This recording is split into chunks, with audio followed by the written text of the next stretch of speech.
നമസ്കാരം. മുല്ലപ്പെരിയാറിൻ്റെ ജലനിരപ്പ് 140 അടിയായി ഉയർന്നു എന്ന് തമിഴ്നാട് ഔദ്യോഗികമായി ഇന്നലെ പത്രക്കുറിപ്പിലൂടെ അറിയിച്ചിട്ടുണ്ട്. ഇന്നലെ രാത്രി 6 മണിക്ക് ശേഷമാണ് ഈ വിവരം അവർ പുറത്തുവിടുന്നത്.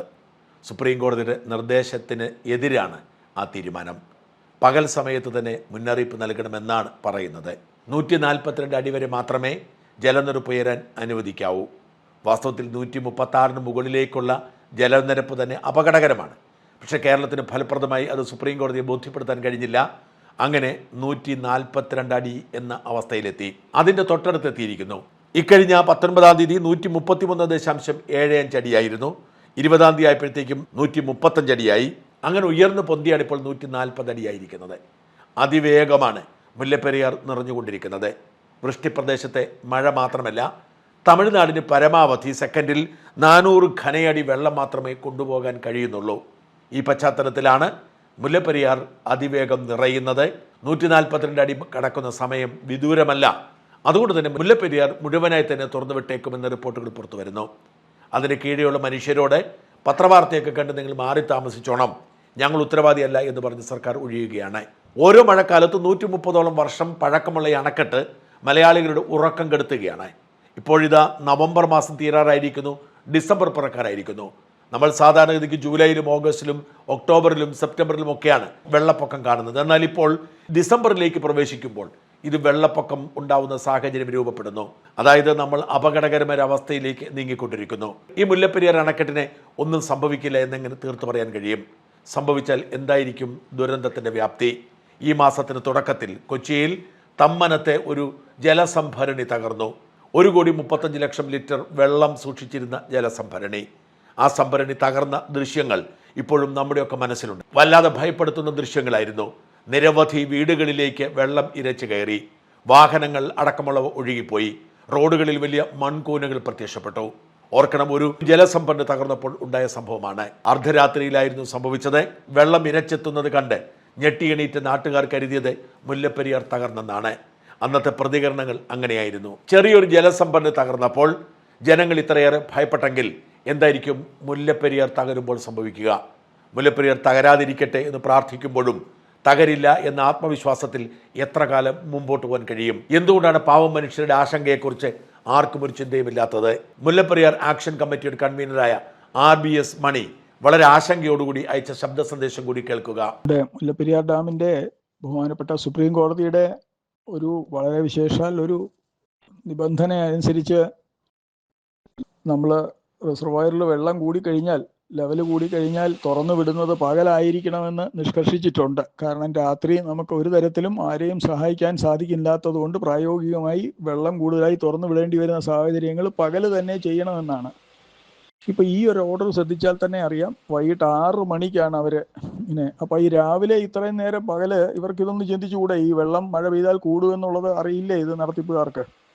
ഇത് ഈ വൈകിട്ട് 6 മണി വരെ ആയി നോക്കിയിരിക്കണോ? രാത്രി ഇതിങ്ങനെ തുറന്നു വിടുമ്പോൾ രാത്രി അവിടെ അതിൻ്റെ താഴെ താമസിക്കുന്ന 19,000 കുടുംബങ്ങളുടെ കാര്യം എന്താണ്? അതൊന്നും ശ്രദ്ധിക്കാതെ അപ്പം മനഃപൂർവ്വം ചെയ്യുന്ന പോലെയാണല്ലോ ഇത് ചെയ്തിരിക്കുന്നത്. ഒന്നത്. പിന്നെ മാത്രമല്ല, നമ്മളിപ്പം തമ്മനത്ത് നടന്ന ഒരു ചെറിയ വിഷയം, അതായത് 10,000-1 പോലും, മുല്ലപ്പെരിയാർ ഡാമിൻ്റെ 10,000-1 പോലും ശേഷിയില്ലാത്ത ഒരു ചെറിയ ടാങ്കിൻ്റെ, ഒരു വാട്ടർ ടാങ്കിൻ്റെ ഒരു ദുരന്തം നമ്മൾ കണ്ടതാണ്. അതിലേറ്റവും വളരെ രസം, അത് പൊട്ടി ഒലിച്ച് ആ വെള്ളം ഒഴുകിയ വഴിയിൽ കിടന്ന കാറും മറ്റുള്ളതും വീട്ടിലെ മതിലുകളും ഇത് മുഴുവൻ പൊളിച്ച്. അത് മാത്രമല്ല, 5 പേരെടുത്താൽ പൊങ്ങാത്ത ഉരുളൻ കല്ല് പോലും അത്രയും വെറുതെ ടാങ്കിലെ വെള്ളം വന്നപ്പം അത് ഒലിച്ച് മീറ്ററുകൾ അകലെ വന്ന് കിടക്കുകയാണ്. അപ്പോൾ അതും രാത്രി ആയപ്പോൾ അതിനകത്ത് അന്നത്തെ ആ വീഡിയോയിൽ നമ്മുടെ ഇവിടുത്തെ കേരള ജനതയുടെ ആശങ്ക ശരിക്കും പ്രതിബിംബിച്ചിട്ടുണ്ട്. അതിനകത്തുള്ള എല്ലാ വീഡിയോ ചെയ്തതിലും അത് ആരോട് വീഡിയോ എടുക്കുമ്പോഴും സോഷ്യൽ മീഡിയ കവറേജിൽ അവർ പറയുന്നുണ്ട്, അവർ മൈക്ക് കൊടുക്കുമ്പോൾ അവർ പറയുന്നുണ്ട്, മുല്ലപ്പെരിയാർ പൊട്ടിയെന്ന് വിചാരിച്ചു. ഈ ഒരു ആശങ്ക മനസ്സിൻ്റെ ഉള്ളിൽ എല്ലാ മലയാളിയുടെ ഉള്ളിലുണ്ട്. പിന്നെ ഇത് പറയുമ്പോൾ ആളുകൾ ഇത് കളിയാക്കുന്നത് കൊണ്ടാണ് ഇതിങ്ങനെ. ഈ സത്യത്തിൽ ഇതൊരു പുലി വരുന്നേ എന്നുള്ള പഴയ കഥയുടെ ഒരു തനിയാവർത്തനമായി തീരുവോ? ആരെങ്കിലും ഇതിനൊരു ഇപ്പം തന്നെ ശ്രദ്ധിച്ചു നോക്കൂ, 136 അടി നിർത്തണം, അതിന് മുകളിലേക്ക് പോകാൻ പാടില്ല എന്ന് KT തോമസ് പറഞ്ഞിട്ടുണ്ട്. അദ്ദേഹത്തിൻ്റെ ഇത് എഴുതി കൊടുത്തതിൽ ഒരു കാരണവശാലും അത് ചെയ്യാൻ പാടില്ല എന്ന് അദ്ദേഹം എഴുതി കൊടുത്തിട്ടുണ്ട്. എന്നിട്ടും അന്നത്തെ ആ കമ്മിറ്റി എഴുതി കൊടുത്തത് വകവെക്കാതെ, കോടതി പറഞ്ഞിരിക്കുന്നത് വകവെക്കാതെ 140 അടി ആയിട്ടും വളരെ കൂളായിട്ട് തമിഴ്നാട് ഇങ്ങനെ, കാരണം അതിന്റെ കൺട്രോൾ ഇപ്പോഴും തമിഴ്നാടിന്റെ കയ്യിലായതുകൊണ്ടാണ്.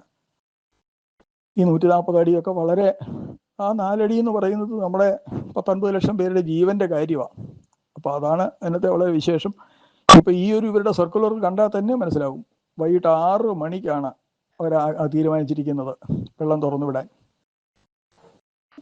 ഏതായാലും ഞാൻ ഈ തമ്മനത്തിന്റെ കാരണം അതിനകത്ത് പ്രത്യേകം ശ്രദ്ധിക്കേണ്ടത് അതിന്റെ ഒരു 10,000 മടങ്ങ് ശേഷിയുള്ള, മാത്രമല്ല ഒരേ ഒരു ചോദ്യമേ നമുക്കിവിടെ ബാലൻസ് ഉള്ളൂ.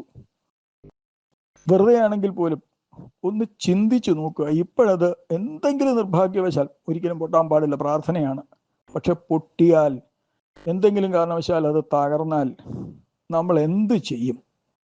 ആർക്കെന്താണ് ചെയ്യാൻ സാധിക്കുക? ഇവിടുത്തെ പട്ടാളത്തിന് നമ്മളെ രക്ഷിക്കാൻ പറ്റുമോ? സർക്കാരിനെ രക്ഷിക്കാൻ പറ്റുമോ?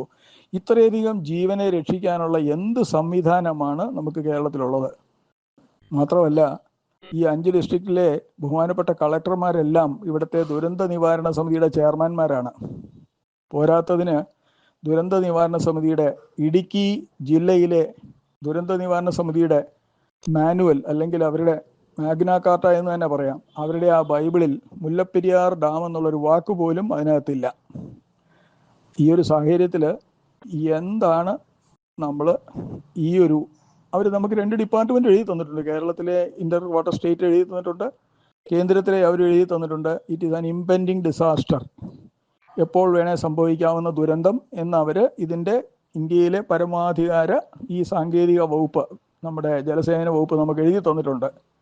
അപ്പോൾ അവർ ഓൾറെഡി മുൻകൂർ ജാമ്യം എടുത്തു കഴിഞ്ഞു. ഇപ്പോഴത്തെ ബഹുമാനപ്പെട്ട സുപ്രീം കോടതിയുടെ ഇപ്പോഴത്തെ ആ ഒരു നോട്ടീസും അതിനെ തന്നെയാണ് കാണിക്കുന്നത്. എന്തുകൊണ്ട് നമുക്ക് ഡീകമ്മീഷൻ ചെയ്തുകൂടാ, എന്തുകൊണ്ട് പുതിയ ഡാമിനെ കുറിച്ച് ചിന്തിച്ചുകൂടാ എന്ന് ബഹുമാനപ്പെട്ട സുപ്രീം കോടതി ചോദിക്കുന്നതിൻ്റെ ഉള്ളിലുള്ള അർത്ഥം, ഈ അപകടം എന്തുകൊണ്ട് നമുക്ക് മുന്നിട്ടറിഞ്ഞ് നമുക്കത് തടഞ്ഞിട്ടുകൂടാ, അതിനൊരു തടയിട്ട് അതിന് വേറൊരു പോംവഴി ചെയ്തുകൂടാ എന്ന് ബഹുമാനപ്പെട്ട സുപ്രീം കോടതിയും ആദ്യമായിട്ടാണ് ഡീകമ്മീഷൻ ചെയ്യുന്നത് ചോദിക്കുന്നത്. അപ്പോൾ ഈ ഒരു അവസരം എല്ലാവരും കണക്കിലെടുത്ത് വേണ്ടത് ചെയ്യേണ്ട സമയം വളരെ വൈകി എന്ന് മാത്രം ഞാൻ ഓർപ്പിക്കുക.